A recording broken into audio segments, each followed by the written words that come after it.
Hi everyone, today we're going to be talking about the slip bobber rig. Now the slip bobber rig is a very effective rig that's easy to use. It's great for beginners, so if you're trying to introduce someone into fishing or if you're a beginner yourself, this is a great way to get started. I'm going to show you how to put it together, show you what type of slip bobber and bobber stops I prefer.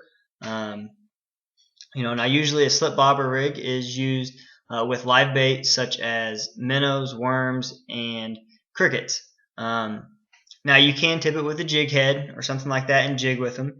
Now what I mean by a jig head is something like that. You just put one of those on and throw your slip bobber out there and kind of jig with it. That works quite well. Now the whole point of a slip bobber rig is to have a bobber stop, and your bobber stop controls the depth of how deep you want to fish.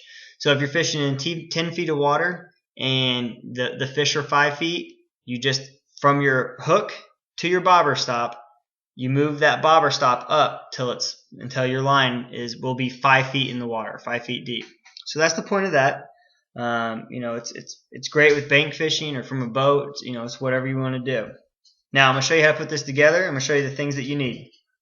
First of all, you need a slip bobber. These are very, very cheap. I know you can buy a 3-pack of these at the sporting goods stores, and they're about 94 cents. As long as you don't lose them, they'll last forever. Now, I think the most important part of this whole rig, besides the bobber itself, is the type of bobber stop. Now, it's just called a bobber stop. You can get them in Bass Pro Shops. These are the best ones to use. If you're a beginner, don't fool with the rubber ones or the yarn ones. These, as you can see, have that's the tag right there. They come on these little sticks so you can keep track of them. They have 4 holes, so it's basically like sewing. You just weave it through there, down one side, up through the other hole, and you put it through all 4 of those. And that way it'll lie flat with the line, so you can reel it up into your bail or your spool, and it won't get caught on your line or anything like that. Now the rubber ones, if you use a rubber one and it's hot and your line is dry, when you go to move that bobber stop up, it's most likely just going to burn right through the rubber, and then it's going to fall off and you're going to have to redo your whole rig. Those are real effective, and that's what you need to use. The yarn ones, use them, don't like them. I've been using this same setup since the first time my dad took me fishing. That was a long time ago. So basically, you need your bobber stop, a bead, slip bobber, of course, 2 number 5 sinkers, and then the hook for the type of fishing that you're going to use. Now I'm not going to tell you the size of these hooks, because depending on the brand, the hook sizes vary. These could be number 5s. I could have a number 2 and a number 5, and it might number 2 number 5 might be something totally different in a different brand. So just to give you an idea, those 2 hooks there, the smaller one I use for bluegill, and the bigger one I use for crappie. So that just kind of gives you an idea of the different fish that I use with the different hooks. So now I'm going to put it together, and like I said, with the slip bobber rig, you mostly want to use live bait, minnows, crickets, worms, and it'll be a blast watching the bobber go down. So now, save a little bit of time, I went ahead and put my bobber stop on there. You can see it right there. It's on my line. Like I said, you just weave it in and through and see how it lies flat with the line. You don't have to worry about it spinning it. Alright, so after you put on, it's the first thing you want to put on, bobber stop. Next, you want your bead, which prevents the bobber stop going through the bobber. So you put your bead on. So now you have bobber stop and bead. Next, after your bead, you want to put your slip bobber on.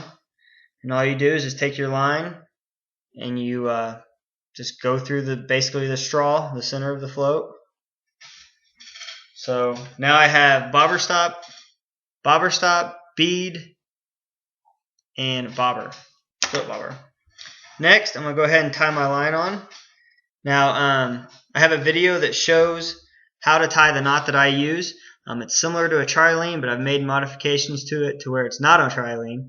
But it's very simple. I have a video on it. Please watch it, like it, leave a comment. But basically all you do, I'll just go through it again. Go through the eyelet, come back through the eyelet to make a loop.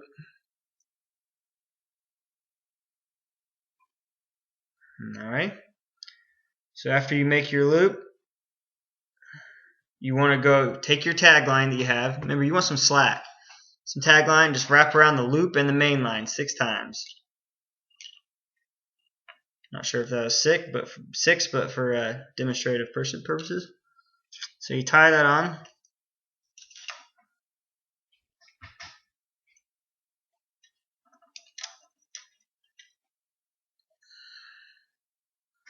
Now for demonstrative purposes, I went a little too fast and didn't do it correctly.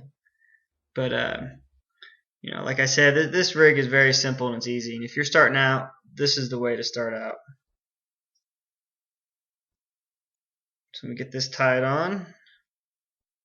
Try not to mess it up this time. I'm not gonna do as many loops just to get it on there for this purpose. Okay, so it's on there. And after you tie that on, you want to cut off your tagline. Cut off your tagline. Now this is where your 2 split shot sinker comes in. What you do is usually from the hook. I'll try to get that to stop. From the hook, usually go up about 4 to 6 inches. Put the sinker. Use the other one. I recommend not pinching those with your teeth, and then I usually space them out about a little bit of a gap between them, something like that. So whenever this rig is done and over with, I'll try to make it visible. Alright, so from the top, you have the bobber stop, the bead, the slip bobber itself, 2 weights, split shot sinkers, and then your hook depending on the fish species you're going after. Now, like I said, if you want to fish in 5 feet of water, or a depth at 5 feet, just move this bobber stop right here. Just move it up to 5 feet, cast out, and it'll go down, and hopefully you'll be catching fish. If you all have any questions or any tips or anything you want to know when we put on there, just leave a comment and please subscribe. Thanks and have a good day.